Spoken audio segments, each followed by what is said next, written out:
మా ఈరోజు శారీ భలే ఉందే. బాగుందా? చాలా బాగుంది. ఎప్పుడు డ్రెస్లే కాదు కదా, బాగా చూడు. బాగుంది, చాలా బాగుంది. మన ప్రజుకా ఫ్యాషన్స్ దే, మన పేజ్ లోదే. వావ్. ఏంటి మళ్ళా ఈరోజు?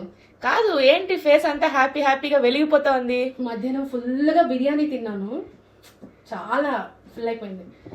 వావ్. అయితే నాకు ఇప్పుడు ఒక ఛాలెంజ్ గుర్తొచ్చింది. మళ్ళీ మొదలెట్టావా? మళ్ళీ ఏంటి ఛాలెంజ్? తీసుకో. ఏంటి డబ్బులతో వచ్చేసావు ఈసారి డైరెక్ట్ గా?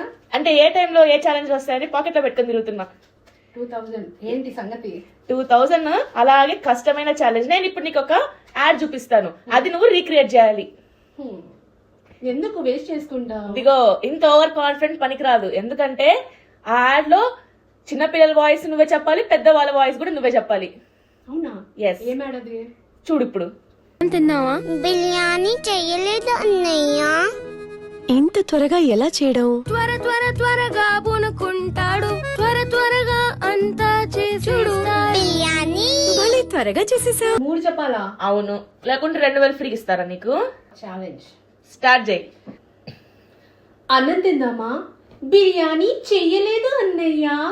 ఇంత త్వరగా ఎలా చేయడం?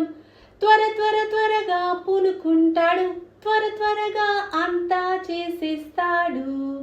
చూడు, బిర్యానీ భలే త్వరగా చేసేసావే. ఇది నా వరుస చెప్పాను కదా. ఇప్పుడు నీకు అమ్మాయి చిన్నపిల్లల గొంతు వస్తుంది, అబ్బాయి చిన్నపిల్ల గొంతు వస్తుంది, మామూలు ఫీమేల్ గొంతు వస్తుంది. ఎలాగా? అదే మ్యాజిక్. మరి డబ్బింగ్ ఆర్టిస్టులు అంటే నార్మల్ గా కాదమ్మా, అన్ని ఉంటాయి. చూస్తావా?